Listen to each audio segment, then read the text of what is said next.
Assalamualaikum warahmatullahi wabarakatuh. Yang terhormat kepada Ibu Arni Nurrahmawati, Eskep NSMkep sebagai penguji pertama. Yang terhormat kepada Ibu Nurrahmah Ida Ayu, T.P, Eskep NSMkep sebagai penguji kedua dan sekaligus sebagai pembimbing pertama. Yang terhormat kepada Ibu Dwi Puji Putranti, Eskep NSMkep sebagai penguji ketiga sekaligus sebagai pembimbing kedua saya. Alhamdulillah, pertama saya panjatkan puja dan puji syukur kehadirat Allah Subhanahu wa taala sehingga pada hari ini saya dapat melaksanakan seminar proposal dengan tepat waktu. Baik, perkenalkan nama saya Ulih Irfansyah, NIM 19010263, Program Studi Keperawatan, Program Diploma 3, Fakultas Kesehatan, Universitas Harapan Bangsa. Di sini saya akan memaparkan proposal saya yang berjudul Asuhan Keperawatan Lansia, Hambatan Mobilitas Fisik dengan Masalah Sendi pada Nyonya Ik di Desa Talagening, Kecamatan Bebacari, Kabupaten Purbalingga. Bab 1. Pendahuluan. Terdiri dari latar belakang, rumusan masalah, tujuan penelitian, dan manfaat penelitian. Latar belakang. Tercatat peningkatan lansia di Indonesia tahun 2015 terdapat 78%, meningkat menjadi 85%. Hasil yang dikeluarkan oleh Badan Pusat Statistik pada tahun 2020, Jawa Tengah memiliki jumlah 13,8% populasi lansia dan angka ini menjadikan Jawa Tengah menempati posisi kedua setelah Daerah Istimewa Yogyakarta sebesar 14,7% lansia. Sumber Rasadan 2020. Dari data yang di atas, dapat dijabarkan bahwa lansia dikatakan sebagai usia renta jika telah mencapai usia lebih dari 60 tahun ke atas. Usia ini sangat rentan terhadap banyaknya bahaya pada fisik maupun psikologis akibat proses menua. Sumber Dagheri et al. 2019. Proses menua sendiri diartikan sebagai lansia yang mengalami penurunan pada fisik. Penurunan ini mencangkup penurunan fungsi organ, penurunan massa otot, dan susunan saraf. Kondisi tersebut membuat lansia terganggu dalam melakukan aktivitas fisik. Sumber Ekasari 2019. Hambatan mobilitas fisik merupakan keterbatasan dalam gerak fisik suatu atau lebih secara mandiri dan terarah. Sumber Awawardi dan Budi 2016. Persendian. Persendian itu sendiri merupakan tempat penghubung antar tulang. Gangguan yang biasanya dirasakan oleh lansia terjadi di muskuloskeletal, terutama yang paling sering terjadi pada nyeri sendi. Sumber Febrianti 2020. Rumusan masalah. Berdasarkan latar belakang di atas, penulis merumuskan masalah bagaimana asuhan keperawatan lansia hambatan mobilitas fisik dengan masalah sendi pada Nyonya Ik di Desa Talagening, Kecamatan Bebacari, Kabupaten Purbalingga.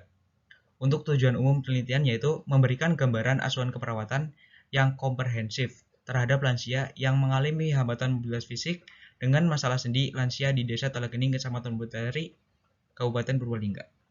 Tujuan khusus.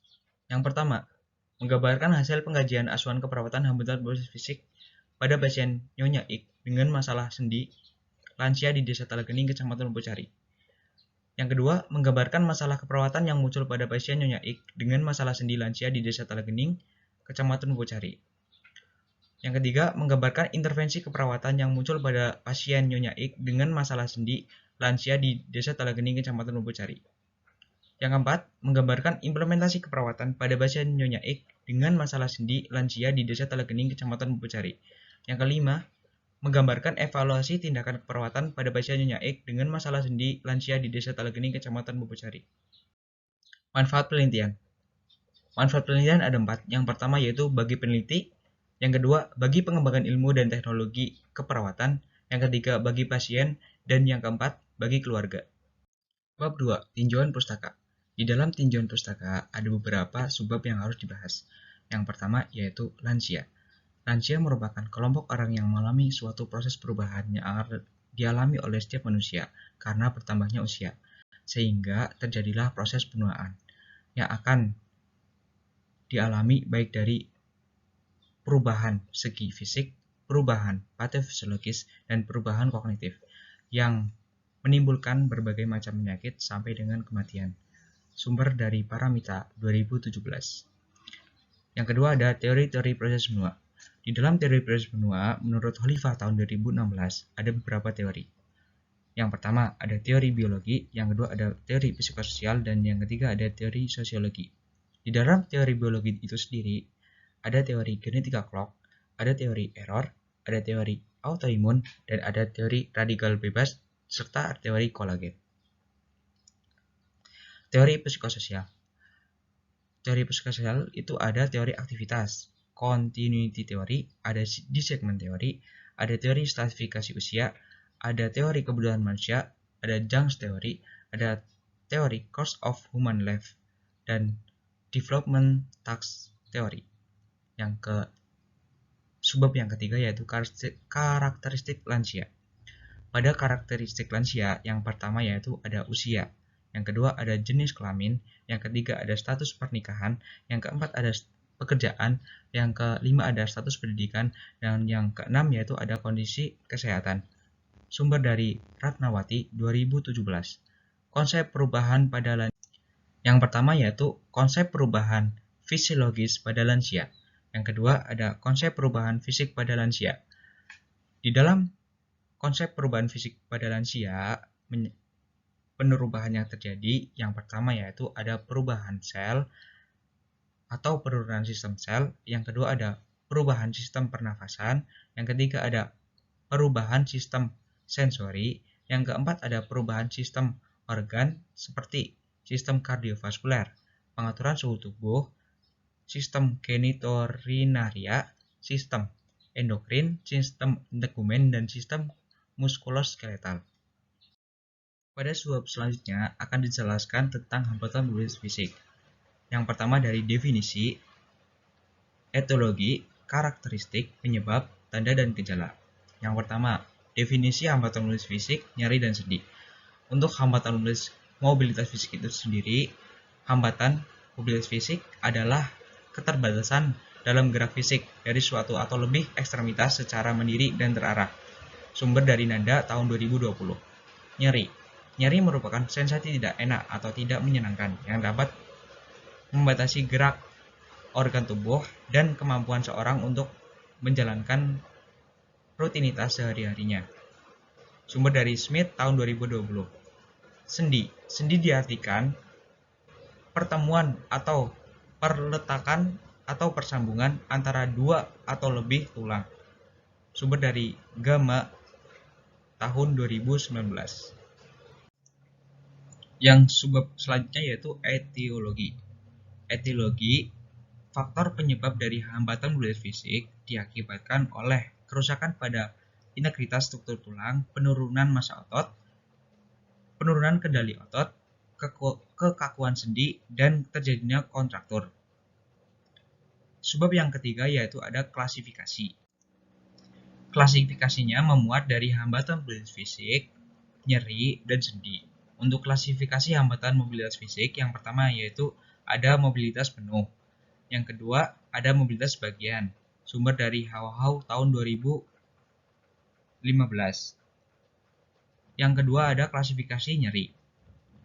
Klasifikasi nyeri berdasarkan waktunya. Yang pertama yaitu nyeri akut, yang kedua yaitu nyeri kronik. Sumber dari Herdiani tahun 2014. Yang ketiga, klasifikasi dari sendi itu sendiri memuat ada 3. Yang pertama itu sendi yang tidak dapat bergerak, yang kedua sendi dengan gerakan sedikit, dan yang ketiga yaitu sendi yang banyak bergerak. Sumber dari Gema tahun 2019. Subbab yang ketiga ada subbab yang keempat maksudnya ada penyebab. Penyebab dari hambatan mobilitas fisik itu sendiri yang pertama diakibatkan oleh aktivitas fisik, yang kedua diakibatkan oleh faktor usia, yang ketiga diakibatkan oleh jenis kelamin, yang keempat diakibatkan oleh gaya hidup, yang kelima diakibatkan oleh pengalaman masa lalu, yang keenam diakibatkan oleh obesitas, dan yang ketujuh diakibatkan oleh tingkat energi. Sumbernya dari Buyatria tahun 2017. Subbab yang kelima yaitu ada tanda dan gejala. Tanda dan gejala dari hambatan mobilitas fisik ada dua, yaitu tanda gejala mayor dan tanda gejala minor. Sumber dari PPNI tahun 2017. Fatwa hambatan mobilitas fisik lansia dilalui oleh proses menua, mengakibatkan perubahan pada fisik, perubahan fisiologis, dan perubahan kognitif. Tiga perubahan itu mengakibatkan gangguan pada kesehatan, sehingga memunculkan 5 diagnosa keperawatan. Gangguan pada kesehatan mengakibatkan agen cedera fisik, mengakibatkan kerusakan sel, mengakibatkan osteoartritis, mengakibatkan sistem aktivitas gerak pasif, mengakibatkan pelepasan mediator nyeri, mengakibatkan paralisis nyeri, sehingga muncul diagnosa keperawatan nyeri akut. Gangguan pada kesehatan mengakibatkan pecahnya komponen kapsul sendi dan kolagen, mengakibatkan proses inflamasi, mengakibatkan kerusakan sendi dan penurunan fungsi tulang, sehingga muncul diagnosa keperawatan gangguan rasa nyaman. Gangguan pada kesehatan mengakibatkan status kesehatan lansia menurun, mengakibatkan kelemahan otot lansia menurun, mengakibatkan perubahan muskuloskeletal, mengakibatkan otot fisik terganggu, sehingga muncul diagnosa keperawatan hambatan mobilitas fisik. Gangguan pada kesehatan mengakibatkan kurangnya terpapar informasi pada lansia sehingga lansia mengalami ketidakmampuan tentang resiko yang timbul, sehingga muncul diagnosa kurang pengetahuan.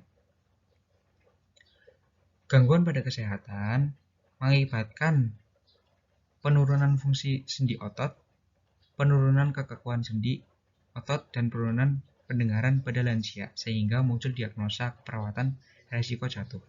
Sumber dari Denecet tahun 2014 dan Arumsasi tahun 2019. Pemeriksaan penunjang. Untuk pemeriksaan penunjang itu sendiri, yaitu dilakukan pemeriksaan laboratorium. Yang kedua ada pemeriksaan laboratorium darah, imunologi, dan pada cairan sendi. Yang ketiga ada pemeriksaan kekuatan otot. Dan yang terakhir yaitu ada pemeriksaan sendi. Sumbernya dari Wardani tahun 2014. Untuk komplikasi yang ditimbulkan dari hambatan mobilitas fisik yaitu abnormalitas tonus, hipotensi ortostaltik, dan trombosis vena. Sumbernya dari Presnal tahun 2020. Untuk penata laksanaannya yaitu ada 3. Yang pertama ada kesadaran tubuh, yang kedua ada mobilisasi sendi, dan yang ketiga ada mengurangi bahaya mobilisasi. Sumbernya dari ASIS tahun 2020. Pengkajian yang pertama yaitu identitas, yang kedua keluhan utama, yang ketiga ada riwayat penyakit sekarang, yang keempat ada riwayat penyakit terdahulu, yang kelima ada riwayat penyakit keluarga, dan yang keenam ada masalah kesehatan kronis lansia. Untuk diagnosa keperawatannya yaitu diagnosa hambatan mobilitas fisik. Definisinya keterbatasan pada pergerakan fisik tubuh atau satu atau lebih ekstremitas secara mandiri atau terarah. Intervensi keperawatan. Intervensi keperawatan yang disarankan untuk menyelesaikan masalah hambatan mobilitas fisik diambil dari buku Nursing Intervensi Classification. Yang pertama yaitu perawatan tirah baring, yang kedua ada manajemen energi, yang ketiga ada manajemen lingkungan, yang keempat ada peningkatan latihan, yang kelima ada peningkatan latihan atau latihan kekuatan. Untuk intervensinya ada 38, saya sebutkan 5.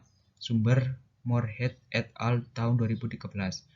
Untuk implementasi keperawatan, perencanaan rencana intervensi dilakukan dalam rangka mencapai tujuan dan hasil sehingga pada asuhan keperawatan yang dilakukan bisa terselesaikan. Kurniawan et al. Tahun 2020. Evaluasi keperawatan. Evaluasi keperawatan penting dilakukan untuk menilai status kesehatan klien setelah dilakukan tindakan asuhan keperawatan dan untuk menilai pencapaian tujuan, baik tujuan jangka panjang maupun jangka pendek, sehingga mendapatkan informasi yang tepat dan jelas untuk memodifikasi, meneruskan, atau menghentikan intervensi yang telah diberikan. Sumber Arthur tahun 2018. Bab 3. Metode studi kasus. Yang pertama ada rancangan studi kasus. Metode yang digunakan dalam studi kasus ini adalah metode deskriptif. Yang kedua, subjek studi kasus. Klien Nyonya X dengan usia di atas 60 tahun yang mengalami hambatan mobilitas fisik. Yang ketiga, fokus studi. Asuhan keperawatan lansia hambatan mobilitas fisik dengan masalah sendi pada Nyonya X di Desa Telegning, Kecamatan Bobocari, Kabupaten Purbalingga. Yang keempat, yaitu ada definisi operasional. Hambatan mobilitas fisik dengan masalah sendi. Yang kelima, tempat dan waktu studi kasus. Tempat di Desa Talagening, waktu bulan Desember tahun 2021 sampai Januari tahun 2022. Asuhan keperawatan dilaksanakan selama 3 hari, mulai dari pengkajian sampai dengan evaluasi. Yang keenam, ada pengolahan data dengan cara wawancara, observasi, dan pemilihan fisik. Instrumen penelitian. Yang ketujuh, penyajian data dengan bentuk tabel dan narasi. Untuk yang kedelapannya yaitu etika studi kasus. Yang pertama ada informed consent, yang kedua ada anonymity tanpa nama, yang ketiga ada confidentiality atau kerahasiaan, yang keempat ada prinsip manfaat, yang kelima ada respect human dignity, prinsip menghargai hak asasi manusia, dan yang keenam yaitu right to justice atau prinsip keadilan. Sekian pemaparan dari saya. Bila ada kesalahan, saya mohon maaf. Wabillahi taufiq wal hidayah. Wassalamualaikum warahmatullahi wabarakatuh.